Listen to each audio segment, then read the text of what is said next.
बड़ी खबर आपको बता दें कि डीपीसी में चयनित दिव्यांग व्याख्याताओं की काउंसलिंग का मामला माध्यमिक शिक्षा बीकानेर ने काउंसलिंग की शर्तों में किया बदलाव। 40% से बढ़ाकर इसे किया 70%। दिव्यांगजन अधिकार अधिनियम 2016 के प्रावधानों का इसे माना जा रहा है उल्लंघन।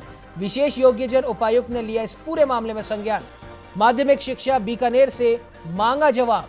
बड़ी खबर, डीपीसी में चयनित दिव्यांग व्याख्याताओं की काउंसलिंग का मामला।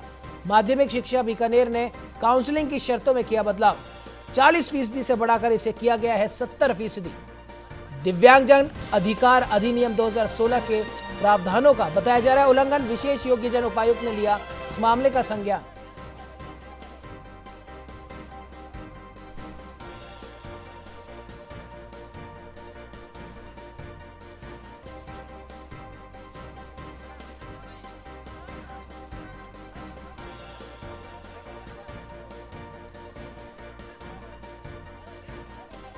तो वहीं इस खबर पे ज्यादा जानकारी के लिए हमारे साथ हमारे वरिष्ठ संवाददाता रमेश पुरोहित फोन लाइन पे मौजूद है। रमेश जी, जिस प्रकार से डीपीसी में चयनित दिव्यांग व्याख्याताओं की काउंसलिंग का ये जो मामला आया है, माध्यमिक शिक्षा बोर्ड बीकानेर ने इसमें बदलाव किया है, क्या कुछ अपडेट है इस खबर को लेकर?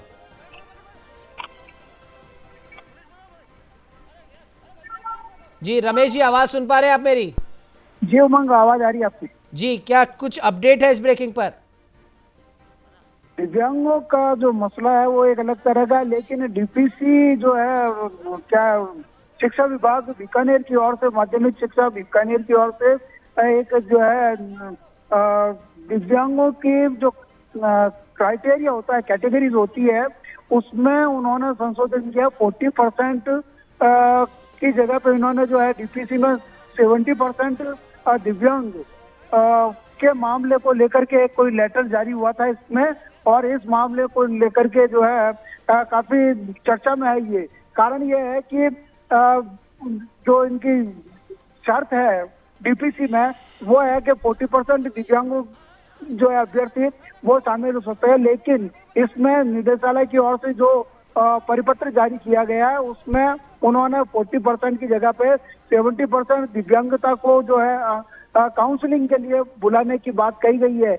इसी बात को लेकर के न्यायालय आयुक्त विशेष योग्यजन जो है उसमें ये मामला आया था, और उस मामले में जो है उपायुक्त ने माध्यमिक शिक्षा को पत्र लिख करके इसके बारे में जानकारी देने और आवश्यक कार्यवाही के लिए जवाब मांगा है। लिया जाए ये गंभीर मसला कहा जा सकता है कि आपने जो है इस योग्यता को क्यों है जो आपने चेंज कर दिया, जबकि 40% दिव्यांगता के मामले को लेकर के जो है डीपीसी होनी चाहिए थी, लेकिन 70% को इसको आधार बना करके काउंसलिंग के लिए जो बुलाया वह चर्चा का विषय रहा है। और इसी के ऊपर जो है दिव्यांगजन जो आयुक्त ने एक चिट्ठी भेजी है और मतलब डिपार्टमेंट से ये पूछा है कि इसके बारे में आवश्यक कार्रवाई करके आप जो है इसको क्या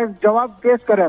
ये एक ऐसा गंभीर मसला है जिसमें कि कई बार ऐसा होता है, देखने और सुनने में भी आता है कि सरकारी योजनाएं जो बनती हैं और जो लाभ अंतिम व्यक्ति तक पहुंचना होता है वह नहीं पहुंच पाता।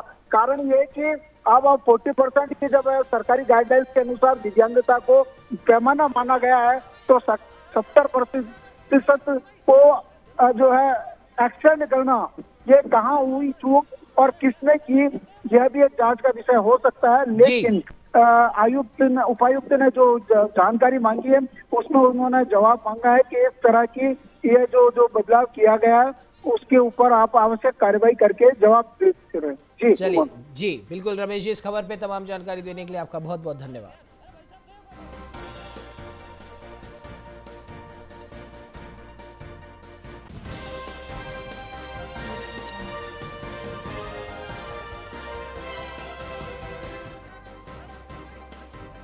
में चयनित दिव्यांग व्याख्याताओं की काउंसलिंग का मामला, माध्यमिक शिक्षा बीकानेर ने काउंसलिंग की शर्तों में किया बदलाव। 40% से बढ़ाकर किया 70%। दिव्यांगजन अधिकार अधिनियम 2016 के प्रावधानों का उल्लंघन बताया जा रहा है। हालांकि विशेष योग्यजन उपायुक्त ने लिया मामले का संज्ञान।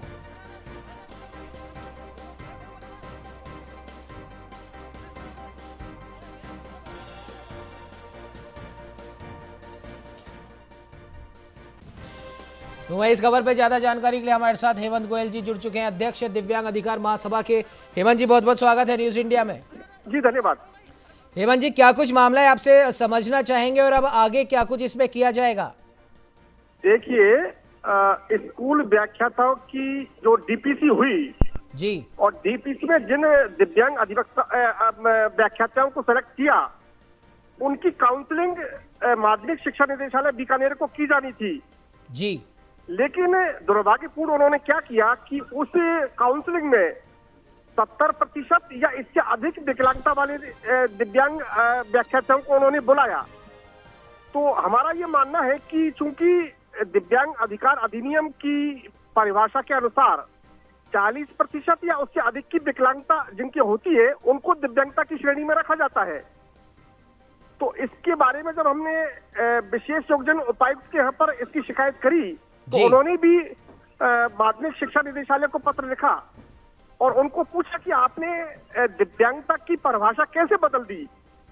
अच्छा, प्रश्न ये भी इसमें पैदा होता है कि दिव्यांगता की परिभाषा आपने बदली तो इसके लिए कि आपने सक्षम स्तर पर अनुमोदन इस मामले में करवाया जी, क्योंकि ये एक गंभीर विषय है कि आप दिव्यांगता की परिभाषा आप कैसे बदल सकते हैं जी, क्योंकि संयुक्त राष्ट्र महासभा के प्रस्तावों और दिव्यांग अधिकार अधिनियम के प्रावधानों के अनुसार दिव्यांगता के मामले में किसी के साथ भेदभाव किया जाना अनुचित है। उसी तरह से दिव्यांगता के प्रतिशत के आधार पर भी भेदभाव नहीं किया जा सकता जी, और अगर इस तरह से भेदभाव किया जाता है तो वो ठीक नहीं है। जी बिल्कुल हेमंत जी, बिल्कुल आपने सही कहा। खैर, अब देखने वाली बात होगी कि हालांकि इस बारे में जो शिकायत की गई है उन्होंने संज्ञान तो ले लिया है। खैर, देखते हैं अब क्या कुछ इसमें और आगे आता है। फिलहाल आप हमारे साथ में जुड़े, अपने इतनी महत्वपूर्ण जानकारी हमारे साथ साझा की, उसके लिए आपका बहुत बहुत धन्यवाद।